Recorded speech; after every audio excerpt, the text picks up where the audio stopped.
Ayer hablábamos de una de las enfermedades más graves que está teniendo el planeta. Hoy vamos a hablar de otra de las enfermedades más graves que está teniendo el planeta y quizá la etiología sea la misma. Le doy una pista. En lenguaje chamorro significa noble. De aquí, desde este punto de partida que será noble, que se trata de un pequeño punto en el mar, vamos a hablar del megaconflicto que nos podría conducir, nos está conduciendo a una confrontación continental, mundial, en donde todos estamos afectados porque estamos hablando ya de las cadenas de producción, de la economía y de la militarización de muchas cosas. La militarización, por ejemplo, de la economía también, derechos, historia y sobre todo y más que todo el riesgo para usted, para mí y para todo el mundo. ¿De qué estoy hablando? Soy Roberto de la Madrid, escuche usted bien, y esto es Detrás de la Razón. Comenzamos.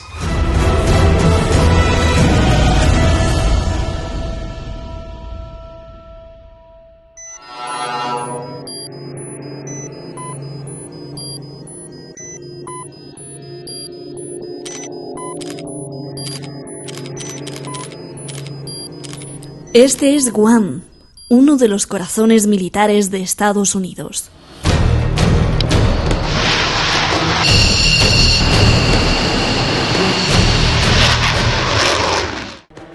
Guam es el territorio estadounidense más cercano a China. Una pequeña isla a 11.000 kilómetros de Estados Unidos y a 4.700 de China y a 2.700 de Taiwán.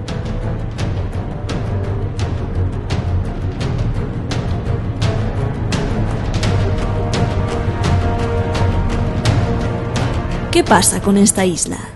Pues que el Pentágono ha sonado la alarma. China tiene el poder de desaparecerla.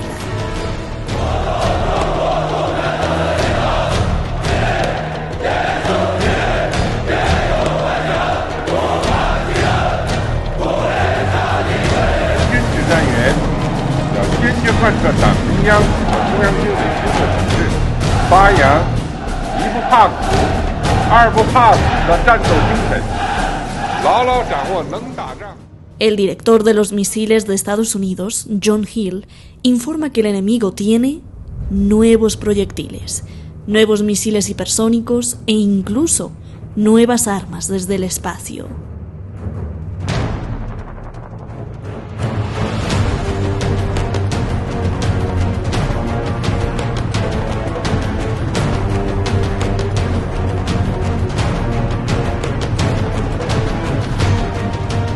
Threat, which we know will continue to evolve and become more complex over time.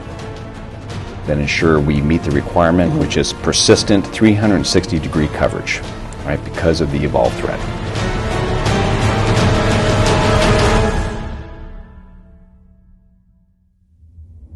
Este director de misiles alerta que Estados Unidos debe construir un nuevo escudo defensivo en Guam, porque el anterior, de hace más de 20 años, ya es viejo, obsoleto. Y para ello, destinar casi $1.000 millones. Guam es vital, porque desde ahí pueden vigilar e interceptar misiles que vayan directo a las ciudades de Estados Unidos. Y es una pieza clave en caso de conflicto con China, y más aún en un conflicto por Taiwán. China contesta que todo esto es mentira y que Estados Unidos es un maestro para inventar cuentos chinos de terror. Dice que Guam no es Pearl Harbor y que China no es Japón.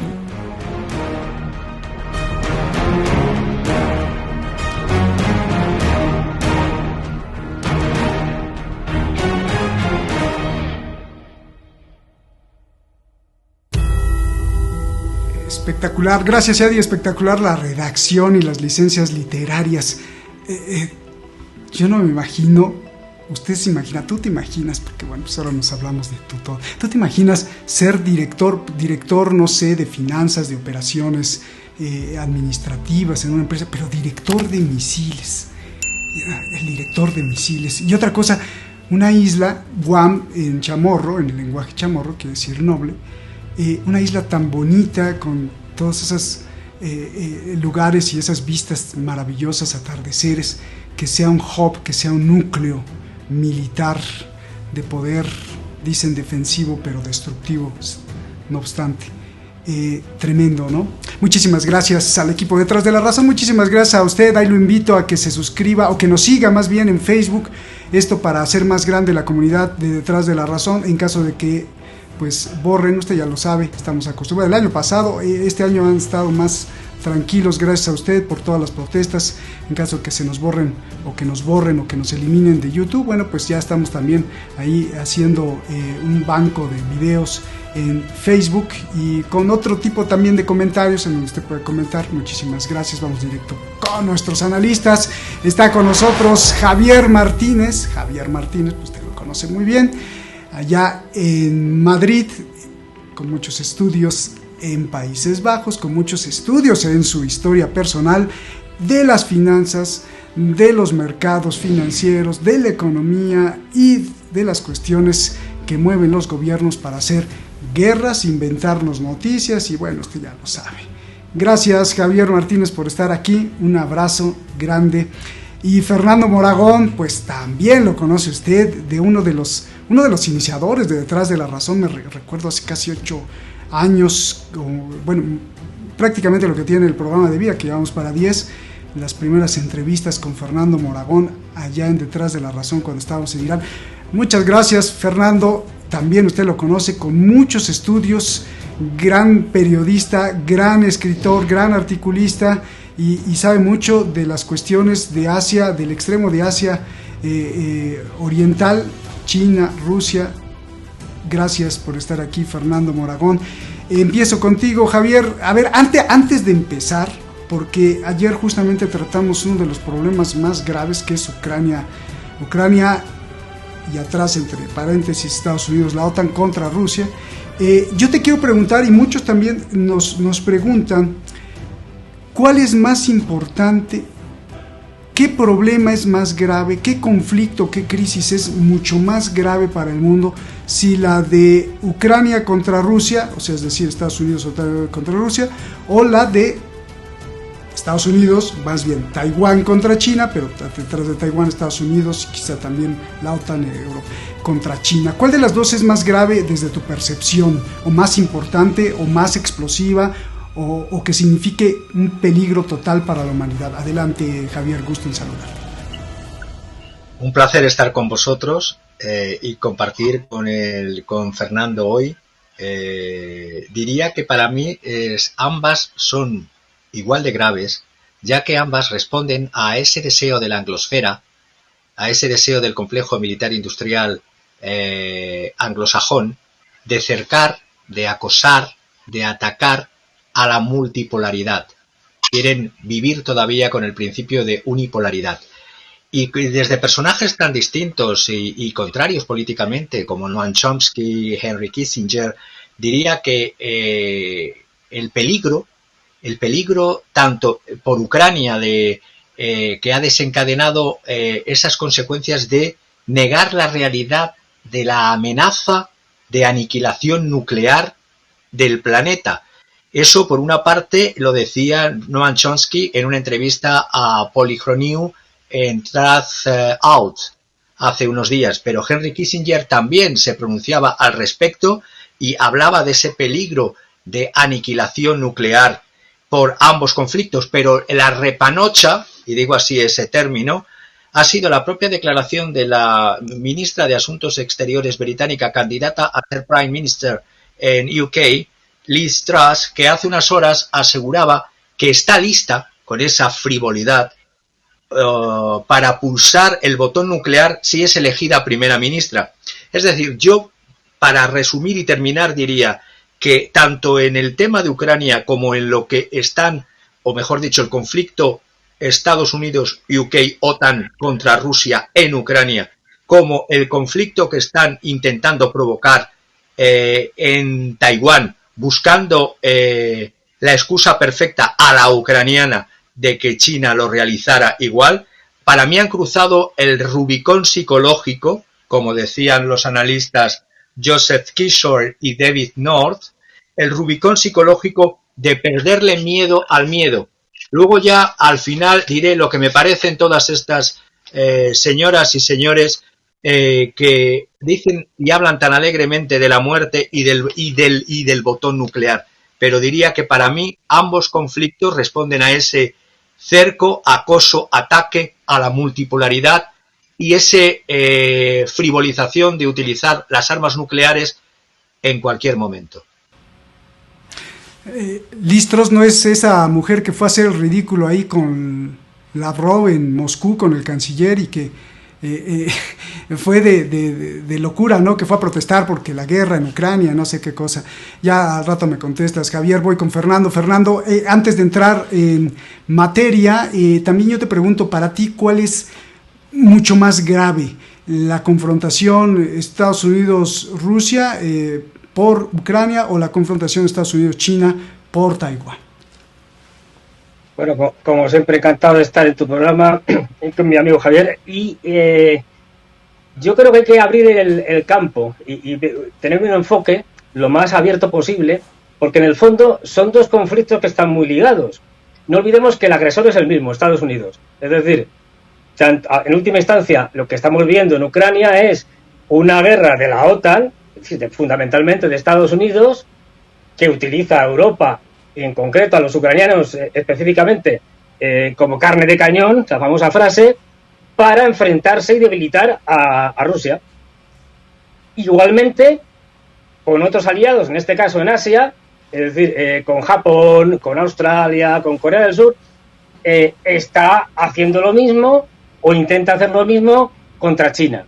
Con lo cual, estamos en un escenario en el que Estados Unidos, su élite, ha llegado a la conclusión de que fundamentalmente China, es decir, porque es su gran rival a nivel económico, incluso a nivel militar en el futuro, porque lo va a superar, ha llegado a la conclusión de que la única solución es una guerra mundial. Yo soy de los que defiendo que estamos en una guerra mundial.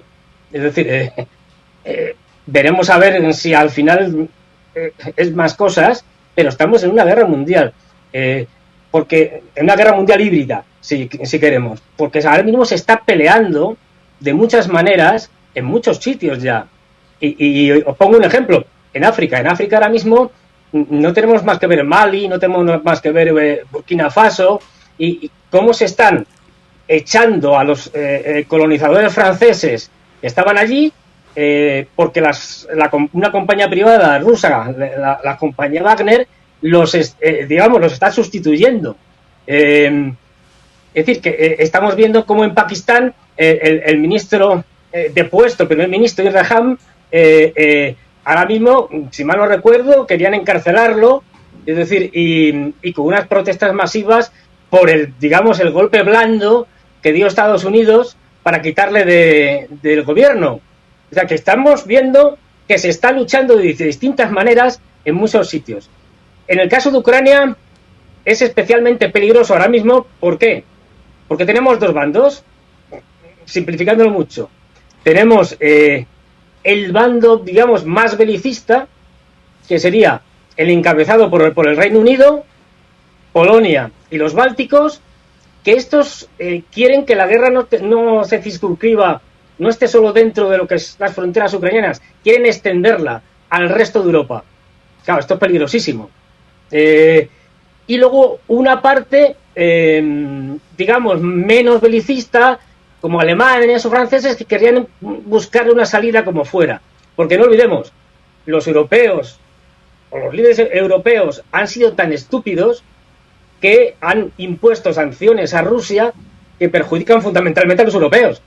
Hasta el punto de que estamos oyendo ya unas cosas aquí en Europa, un día sí y otro también, de lo más...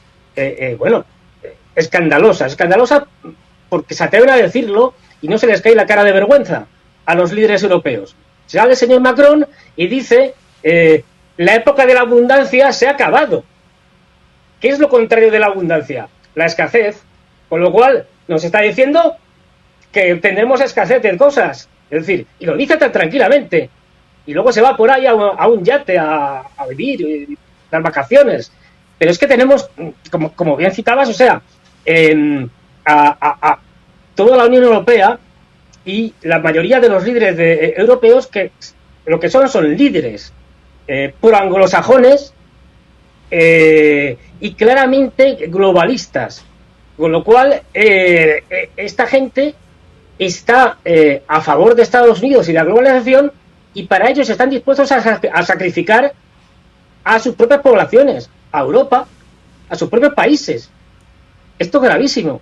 Se ríen incluso de nosotros. Por poner ya el ejemplo de todos conocidos. Llega el señor Pedro Sánchez y dice: no, si esto lo mejor es quitarnos la corbata y así podemos bajar un poco el aire acondicionado. Esto es una tomadura de pelo. Que diga esas cosas. Nos están tomando el pelo. Es decir, oye, y con Taiwán, Fernando, las cosas también se podrían poner peor, ¿no? Porque entonces ahí paralizarían los suministros, pero no solo para Europa, sino para todo el mundo, ¿no? Sí, ahí hay un peligro. Estados Unidos quiere provocar a China. Lleva haciendo ya de unos cuantos años. Y lo hace de muchas maneras. Desde el punto de vista económico, con los famosos aranceles de Trump, que luego han seguido no solo con aranceles, sino también con sanciones económicas a empresas chinas.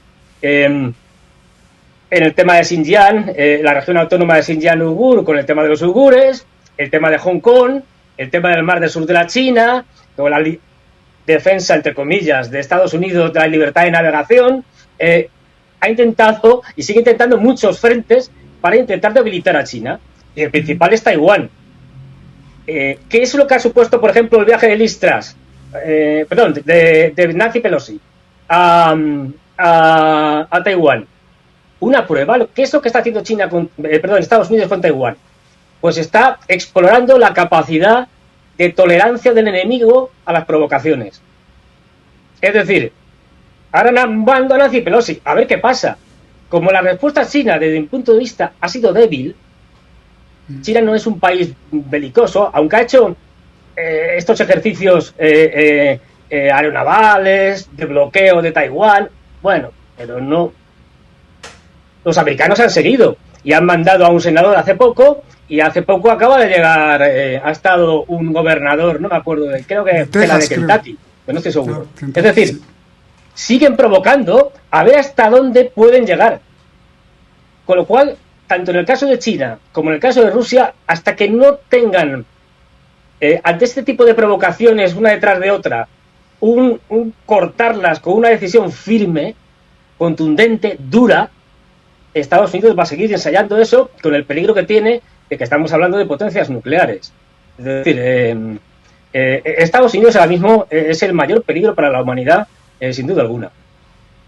Pues bueno, gracias por esta introducción y esperemos que no veamos un ataque de falsa bandera, de llegando, por ejemplo, la vicepresidenta a Taiwán y un misil que la fulmine, y luego ya no sepamos si fue China o fue Estados Unidos el mismo, como un casus belli, que bueno, de esto ya sabemos, y ustedes más que nada, sobre todo como españoles, saben bastante, ¿no? Por todos estos ataques de falsa bandera que se han hecho. Javier, vamos a entrar a profundidad. Te voy a preguntar, ¿por qué en la prensa, por qué en el Pentágono, por qué en el Departamento del Tesoro se está hablando de darle cientos de millones de dólares a esta pequeña islita Guam para fortificarla y hacer un super escudo, porque el anterior ya no sirve, y un super escudo con cara al enemigo, que incluso dice tiene armamento, no solo los hipersónicos, sino armamento desde el espacio, lo está diciendo el director de misiles. Pero esa será la tercera pregunta. La segunda pregunta, y ahí la dejo en suspenso, la segunda pregunta que te quiero hacer, Javier, que creo que es muy importante, es que China dice, no, yo no quiero entrar en guerra con Estados Unidos, así lo dice. No estoy interesado en pelearme militarmente con Estados Unidos, así lo dice China, y lo dice también a través de su portavoz público, que es el Global Times, que es su periódico oficial. Sin embargo, dice China, si Estados Unidos se atreve, aunque sea un poquito, a defender Taiwán, entonces esto será no solo casus belli, sino esto será la argumentación jurídica bajo el derecho internacional para entrar en confrontación militar contra Estados Unidos. Entonces, yo te pregunto, Javier, ¿cómo analizas esto y cuáles serían los argumentos jurídicos de derecho e históricos que tendría China para ejercer lo que China dice su derecho a ya apropiarse definitivamente o absorber definitivamente Taiwán? Adelante, Javier, que además sé, y si nos puedes enseñar ahí en pantalla, te aventaste días estudiando esto y tienes apuntes como para hacer un libro. Ya te han dicho los seguidores que tienes que editar y publicar todos tus apuntes porque sin duda son libros de referencia. Adelante, Javier. Voy a intentar responder a tus 3 preguntas lo más escueta y claramente posible. Esta crisis que se está provocando, o provocada ya lleva desde principios de agosto en Taiwán, en el estrecho de Taiwán, es la 4ª crisis que estamos viendo en la historia desde la existencia de la República Popular China. La primera crisis fue en el año 54-55, tenía un potencial de escalada. Era por esas islas, porque hablamos de Taiwán, pero Taiwán es Taiwán y los archipiélagos de islas e islotes que rodean Taiwán y que están dentro o cercano a la China continental.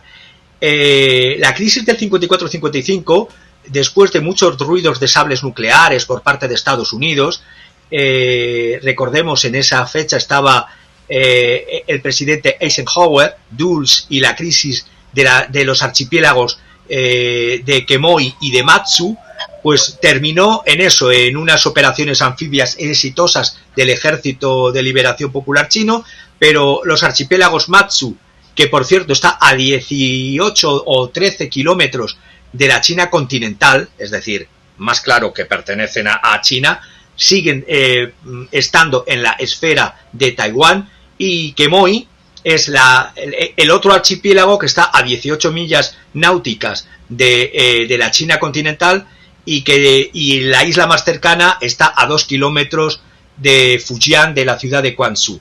Esto provocó la segunda crisis del estrecho en el año 58. Aquí Mao Zedong se vio sin el apoyo de Nikita Khrushchev y fue parte de la ruptura chino-soviética que aprovecharon los Estados Unidos. La tercera crisis fue la del año 1995, cuando el presidente de Taiwán de entonces, siendo de la coalición Pan-Azul, es decir, del Kuomintang, por lo tanto, que no quería en un principio la ruptura e independencia de Taiwán, el presidente Lee Teng-hui visitó Estados Unidos y esto hizo un crecimiento de 2 dígitos en el presupuesto militar de la República Popular China y las doctrinas, un desarrollo de doctrinas del Ejército de Liberación Popular contra el acceso y la negación de áreas para amenazar a los portaaviones de los Estados Unidos. Pero es que esta cuarta, y repito, China tiene una gran necesidad de estabilidad. Se acerca el 20º Congreso crucial, a la segunda mitad, ahora en septiembre, del Congreso del Partido Comunista Chino. Se espera Xi Jinping la reelección por otros 5 años. China está buscando la estabilidad, como todo el parte del planeta normal tendría que buscar la estabilidad, después de las consecuencias de la pandemia provocada en el mundo con el llamado COVID-19, y luego el conflicto, o lo que yo llamo la trampa de Ucrania, en la que Rusia está metida y está directamente provocada por la OTAN. Digo provocada porque han ido alimentando esa disensión entre lo que ha sido siempre la primera Rusia, que era Ucrania, la Rusia de Kiev, y la Rusia de Moscú, que han sido durante siglos una misma patria. La cuarta crisis, esta ya sabemos que terminó, empezó con la visita de Nancy Pelosi, hubo unos ejercicios militares con fuego real desde el 4 de agosto a las 12 horas de Beijing hasta las 12 horas del 7 de agosto. Se rodeó la isla con 6 cajas militares en estrategia militar, y esto fue hubo 2 portaaviones chinos, el China National Ship Liaoning y el Shandong, que rodearon la isla, y hubo fuego en la zona económica exclusiva que considera incluso Japón, hasta donde llegaron estos misiles reales. Y con el aviso de Xinhua, la agencia de noticias china, que decía que eso bloqueó el estrecho de Formosa, por donde pasa más del 50% de las mercaderías del planeta. A la segunda pregunta te diría que los propios Estados Unidos están violando su doctrina y la doctrina internacional, porque desde la invasión en abril del año 1895 por parte de Japón, a 1895, que a lo que era la isla de Formosa, que pertenecía a China y pertenece a China, isla de Formosa o Taiwán, el tratado de Shimonoseki y la ocupación de Taiwán duró justamente hasta el final de la Segunda Guerra Mundial. Pues bien, los estatutos jurídicos de derecho internacional son, y que amparan el derecho de una sola China y por lo tanto de Taiwán como provincia de China, son diciembre del año 43, Declaración del Cairo, reunión de China, Estados Unidos y UK, y donde se reconoce que el noroeste de China, Taiwán y el archipiélago Penghu pertenecen a China. Segundo, la proclamación de Potsdam, año 25 de octubre de 1945, en el que se pide que se cumplan los compromisos de la Declaración del Cairo del año 43 antes comentada. Año 49 se proclama, después de una guerra civil, la República Popular China. Y ahora voy a las declaraciones de los presidentes de los Estados Unidos. Declaraciones que ha habido 3 declaraciones de presidentes de Estados Unidos.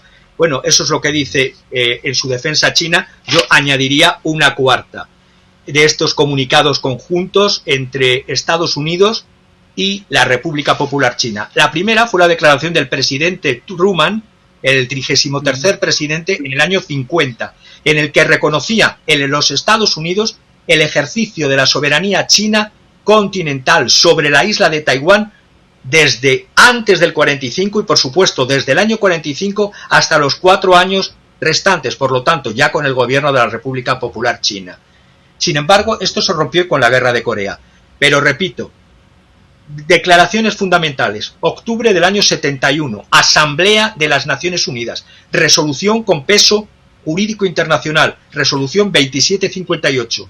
Aquí se expulsa a las autoridades de Taiwán, se restaura la sede y todos los derechos legítimos de las dos Chinas como una sola China, a la China de la República Popular China, en octubre de 1971. A partir de ahí tenemos la visita de Richard Nixon en el año 72, donde reconoce que solo existe una China y que Taiwán es parte de China.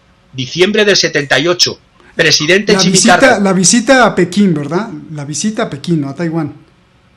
Visita a Pekín con una declaración, comunicado conjunto en Shanghái, donde Estados Unidos de América reconoce que solo existe una China y que Taiwán es parte de China. 16 de diciembre del año 78, por si fuera poco, otro POTUS, Jimmy Carter, presidente de Estados Unidos, hace un comunicado conjunto y establece oficialmente relaciones diplomáticas formales solo con la República Popular China, como único gobierno legal de toda China.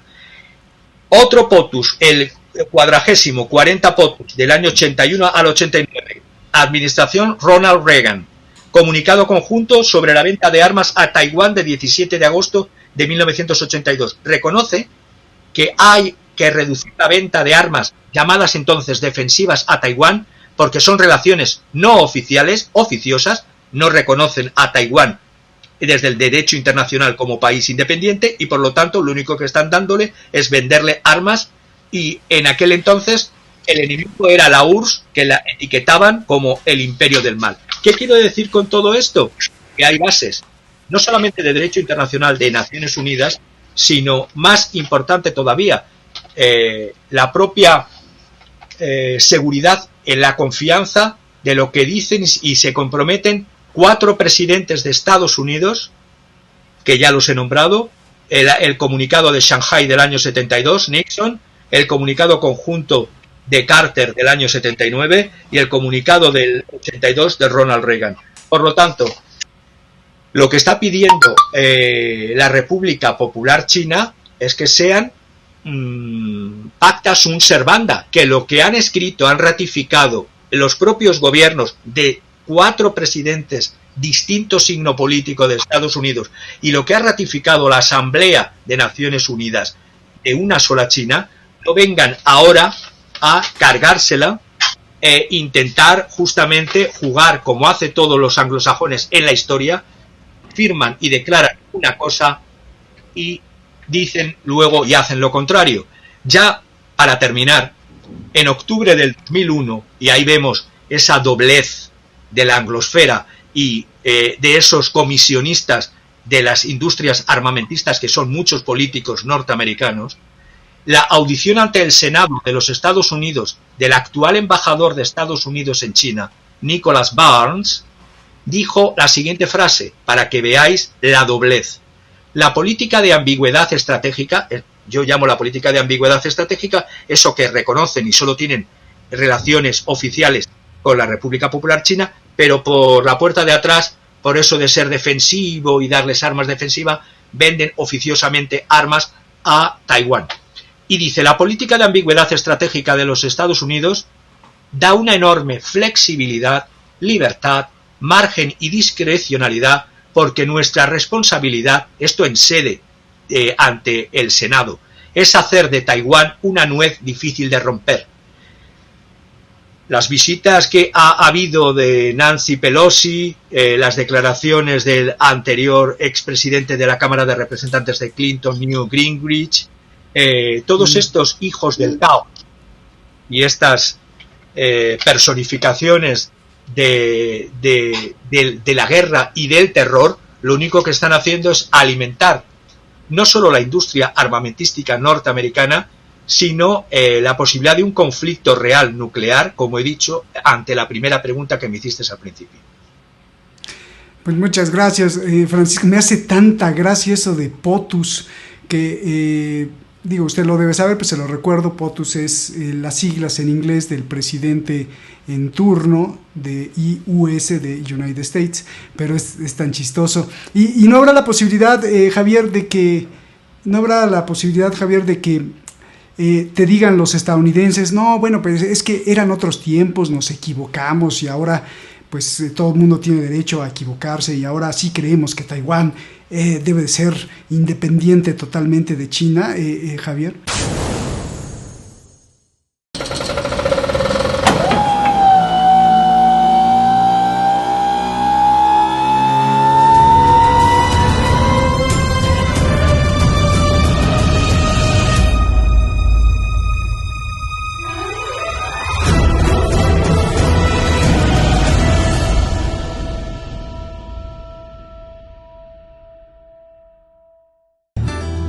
Pedirle, como todos los canales lo hacen y que gracias a eso podemos existir y llevar la información, que haga algo muy sencillo. Solo píquele ahí y suscríbase, toque la campanita para que este espacio de libertad continúe. De lo contrario, los que nos quieren manipular seguirán avanzando. ¡Saludos!